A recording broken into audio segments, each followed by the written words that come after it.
Bonjour à toutes et à tous, très heureuse de vous retrouver pour un nouvel épisode de Génération Jeune. Nous nous sommes lancés à la découverte des plus grands espoirs, ceux qui feront le sport français des années 2020. Et oui, sacré défi pour eux, à l'écoute projecteur tout de suite sur notre champion du jour, c'est parti. Cette semaine, on part à la découverte d'un sport à la mode qui fera partie des nouvelles disciplines intégrées aux Jeux Olympiques de Paris 2024, le breaking. Cette danse des années 70 issue du Bronx aux États-Unis allie acrobatie et flow. Il y en a un qui a bien le rythme dans la peau depuis toujours, c'est Martin Lejeune, 17 ans, vice-champion olympique de la jeunesse à Buenos Aires en 2018, champion de France adulte en 2019. Il a déjà marqué l'histoire du break français et il compte bien poursuivre sa route jusqu'aux Jeux Olympiques de Paris 2024. Il est bien évidemment avec moi sur le plateau. Martin Lejeune, salut Martin. Salut. Ça me fait plaisir de te revoir. Alors moi je te connaissais quand on disait Kid Martin. Maintenant on dit Kid Martin ou B-Boy Martin? Kid Martin c'est pour avant. J'ai un peu grandi donc. Donc maintenant c'est B-Boy. Ouais, t'es un homme, ça y est. Martin, ça y est. Il est également avec moi sur le plateau. Eh bien Abdel Moustapha. Salut Abdel. Salut Maxime. Alors tu es cadre technique breaking à la Fédération française de danse. Tu es un ancien b-boy et puis aussi tu entraînes dans ta structure Blacklist à Grande-Synthe, où Martin d'ailleurs vient s'entraîner avec toi chaque semaine. Le break pour toi, c'est la carrière officielle, elle est finie? On va dire la compétition pure et dure terminée, ouais. Depuis on va dire 2014 comme ça, mais toujours un pied dedans à travers Bien sûr. le coaching, la structuration de la discipline et tout ça. Juge peut-être parfois? Juge, ouais, c'est souvent. Un peu moins maintenant parce que faut le temps aussi pour juger. Ouais. Martin, comme beaucoup de petits garçons, au tout début, tu fais du football, mais il y a un truc qui ne te plaît pas. Enfin, tu fais des acrobaties quand tu marques des buts, ouais. Tu danses.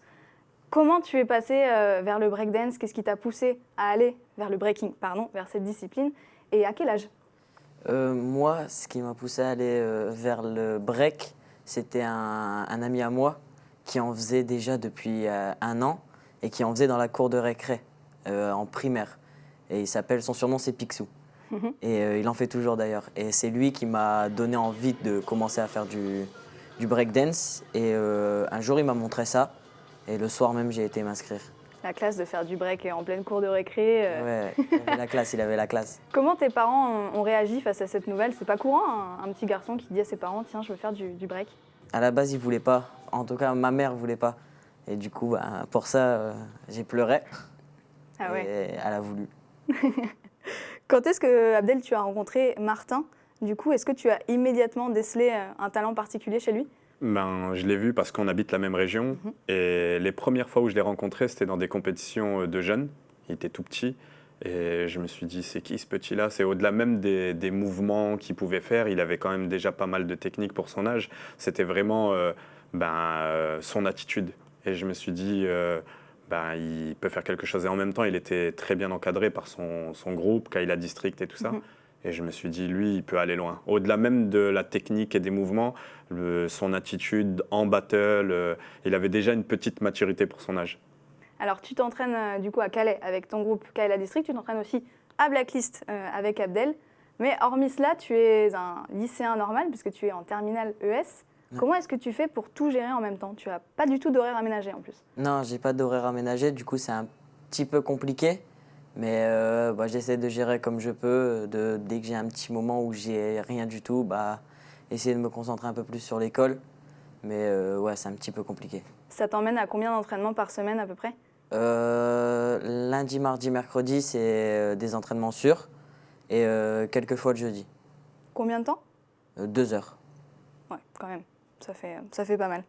Je pense qu'il y en aura plus. Ouais, ça va s'intensifier. Ouais. C'est sûr. Quels sont les critères à avoir, ou les qualités du moins, pour faire partie de l'un des meilleurs breakers du monde?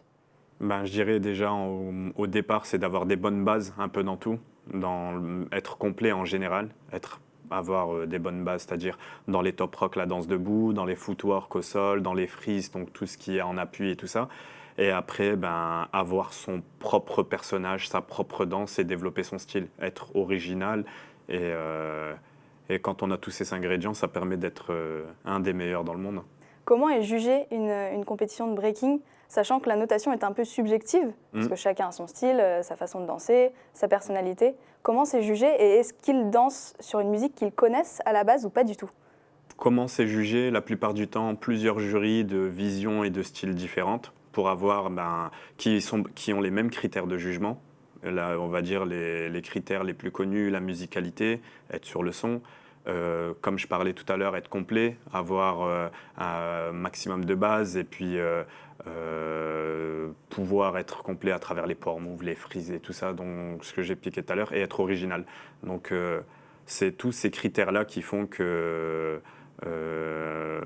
en étant le plus complet possible et en ayant une grande expérience et une aisance scénique, qui fait qu'on peut gagner contre un autre adversaire. C'est quoi ta petite touche perso à toi, Martin?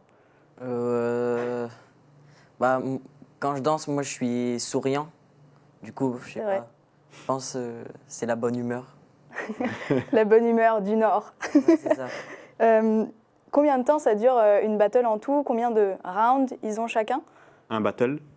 Ouais, un battle, ça dure à peu près. La plupart du temps, c'est, on va dire, il n'y a pas de format spécifique. Les battles, il y en a plein tous les week-ends et les formats, ils sont différents les uns des autres. Mais en majeure partie, c'est des 2 passages. Donc, c'est des questions-réponses, la personne contre son adversaire.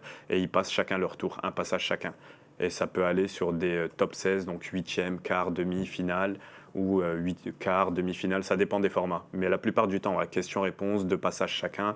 Mais là, sur les Jeux Olympiques de la jeunesse, où c'est un nouveau format, c'était complètement différent. D'accord.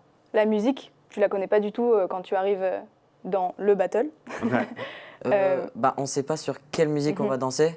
Mais, ça peut arriver que tu la connaisses. Mais la plupart du temps, on la connaît parce qu'on s'entraîne dessus à l'entraînement et il y a les DJ qui publient leur C'est un peu le même rythme. Ouais, c'est toujours le même rythme en fait. Donc on commence à connaître. Et ça t'est déjà arrivé de danser sur une musique que tu n'aimais pas du tout et qui t'inspirait pas du tout? Ouais, des fois ça arrive. Ça arrive de danser sur des musiques qu'on n'aime pas, mais bon, on s'habitue. Mais par rapport à la musique, on ne connaît pas forcément la musique sur laquelle on va danser, mais on sait déjà quel DJ peut être sur la compétition. Donc on peut avoir déjà une idée du style musical. Mais on ne sait pas forcément sur quelle musique on peut danser. Pendant les battles, hormis les routines qui sont un peu préparées à l'avance, j'imagine qu'avant un battle, tu prépares un petit peu quelques mouvements que tu vas surmettre au moment de ton battle. Hormis ça, j'imagine qu'il y a beaucoup d'improvisation aussi. Bien sûr. Il y a ce qu'on appelle les codes, les bases, enfin les mouvements spécifiques à chaque danseur. Donc ils sont préparés. Mais sur le moment, les transitions et ce qu'on va faire sur le moment, c'est énormément d'improvisation. Et puis on suit la musique. C'est-à-dire s'il y a des accents musicaux à un moment donné, on se doit de sortir de ces mouvements qu'on a préparés pour être sur la musique. Donc ouais, il y a des mouvements préparés, mais il y a énormément d'improvisation sur le moment. Et c'est peut-être ça qui fait la différence aussi. Dans le breaking, j'ai l'impression qu'il faut bien charrier aussi. Parce qu'on va te mettre une petite image du Battle of the Year 2019 que tu as fait avec ton crew Kaila District. Et on te voit un peu charrier au début, provoquer l'adversaire. Est-ce que ça aussi, ça fait partie du break? Si on peut essayer de mettre la pression avant le battle, ouais. Et tu y arrives là? Ouais, je pense pas, mais ça fait partie. Commente-nous un peu, tiens, les images. Là, j'étais on appelle petit ça duo. Combi. Ouais, duo avec Léo. Léo qui est une différence de génération au sein même du groupe.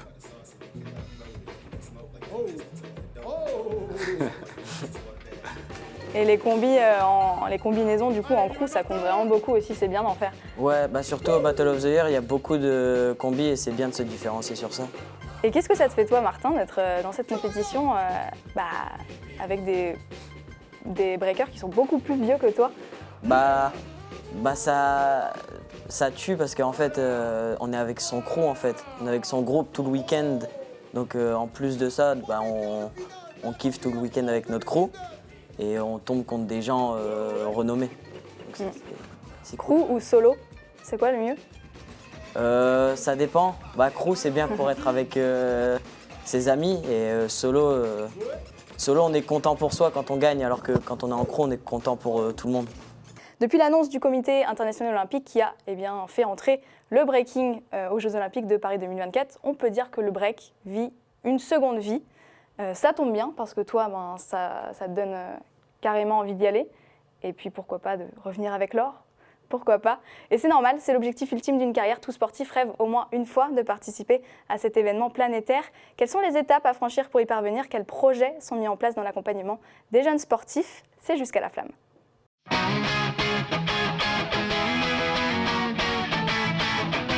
Tu t'es donc qualifié pour les Jeux Olympiques de la jeunesse. En Argentine, à Buenos Aires, en 2018, tu as terminé 2e. Énorme performance. Moi, je veux tout savoir. Raconte-nous comment c'était, le village, avec les autres sports, la compétition. Dis-moi tout. Bah, c'était abusé, c'était une expérience de ouf. D'être avec tous les autres sports, déjà, c'était incroyable. De voir comment ils s'entraînent, de voir leur routine, on va dire. Et c'est pas du tout la même que nous. Enfin, eux, ils étaient déjà bien habitués à ce système, alors que nous, c'était la première fois. Ils savaient même pas pourquoi on était là. Et du coup, ça les faisait rire.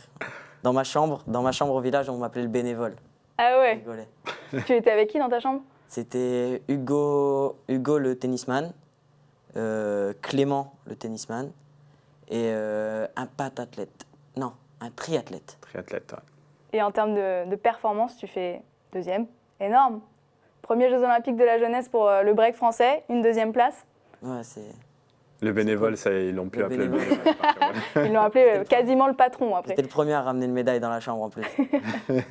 Toi, Abdel, tu étais entraîneur-coordinateur là-bas pour la Fédération française Yes. de danse. Toi, en tant qu'entraîneur, comment tu as vécu ça? Ben moi, c'était un choc carrément au départ, parce qu'avant même d'en arriver là, rien que voir l'annonce, le break qui entre aux Jeux Olympiques de la jeunesse, nous, ça nous est tombé dessus.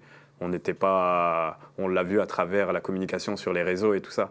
Et après, finir au village olympique en tant qu'entraîneur coordinateur, avec Martin et Carlotta là-bas, j'ai vécu une expérience comme j'avais jamais vécu. C'est-à-dire que habituellement, dans le break, on est là entre nous, entre danseurs, c'est un petit monde, on se connaît tous à travers les compétitions un peu partout. Là, être dans un village olympique, pluridisciplinaire, être avec des gens de plein de sports différents, des centaines de pays, c'était un échange. Tous les 2 minutes, on échangeait avec des gens d'autres sports, d'autres pays, c'était hyper enrichissant.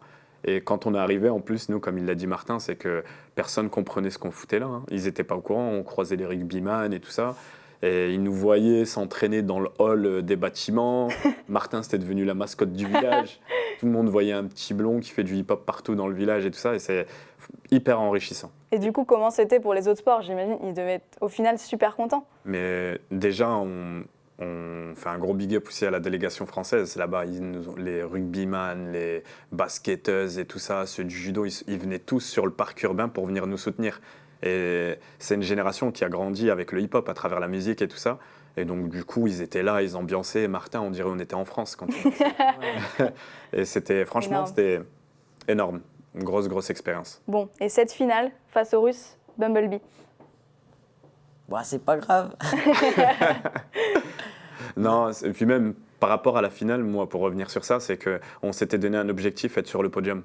Et à partir du moment où Martin, il a gagné en demi-finale contre le Polonais. Axel. Ouais, contre le Polonais. Mais j'ai dit à Martin, parce qu'il faut savoir aussi qu'on n'a pas le droit de se répéter à travers les mouvements qu'on fait en compétition. Et c'était un format où il fallait faire énormément de passages. Arrivé en demi-finale, il était sur plus d'une dizaine de passages et j'ai dit à Martin, savoure, amuse-toi, la finale, éclate-toi. Et c'est ce que tu as fait, Ouais. pleinement. Tu as pleinement vécu l'événement. Le break, c'est un sport libre. Tu as, comme on le disait tout à l'heure, ton propre style, ta façon de danser, même peut-être ton propre style vestimentaire. Est-ce que tu n'as pas peur que l'arrivée du break aux Jeux Olympiques de Paris 2024, ça dénature un peu le sport? Bah, je pense pas. Je pense que tout va être mis en place pour que il y ait les choses qui se passent correctement, qu'on puisse garder notre style, notre identité. Je pense pas que ça va devenir hyper carré au point de ne plus avoir aucun style. Ça veut dire qu'on ne te demandera pas de ne pas porter de casquette ou je sais pas. Je pense pas. Je pense qu'ils vont laisser libre aux gens de faire ce qu'ils veulent. Moi, je dirais que ces inquiétudes-là, on aurait pu les avoir avant les Jeux Olympiques de la jeunesse. Les Jeux Olympiques de la jeunesse, c'est passé, on a bien vu que ça ne changeait pas grand-chose aux compétitions qu'on avait déjà. Et carrément, il y a des compétitions existantes qui dénaturent la discipline, notre culture. Et là, à travers les Jeux Olympiques de la jeunesse, on ne l'a pas trop senti. Les jurys, c'était ceux qu'on avait l'habitude de voir. Les DJ, pareil. Le speaker, pareil. Le format de compétition, un peu chargé, mais qui ressemble à ce qu'on a pu faire déjà auparavant. Donc ces questions-là, elles s'effacent un petit peu. Après, on verra à travers les vrais JO ce que ça donnera. Mais si on parle de style vestimentaire et tout, les seules restrictions qu'il y a pu avoir, c'était vraiment, c'était pas vous devez vous habiller comme ça, mais faites attention à pas vous habiller de cette manière, plus par rapport aux grandes marques, aux sponsors et tout ça. Mais sinon, dans l'ensemble, ça changeait rien à une compétition habituelle. Ça fait plaisir, je vous vois avec les yeux qui brillent et tout. Moi, je vous ai connu avant que le break arrive aux Jeux Olympiques. Vous étiez tout seul, vous faisiez vos petits entraînements tout seul, vous organisez vos propres événements tout seul. Est-ce que ça aussi, ça va changer avec l'arrivée du break au JO? Est-ce qu'il va y avoir, je ne sais pas, des clubs Moi, ce que je dirais, c'est que l'arrivée du break au JO, il y a tellement d'inquiétudes sur est-ce que ça va dénaturer la discipline, est-ce que c'est un sport ou une culture et blablabla. C'est les questions qui reviennent tout le temps. Mais il n'y a personne qui se pose les réelles questions, c'est est-ce que ça va apporter quelque chose de positif à notre discipline? Et là, à travers la Fédération française de danse, déjà au niveau national, on commence à avoir du changement, de l'accompagnement auprès des b-boys et des b-girls.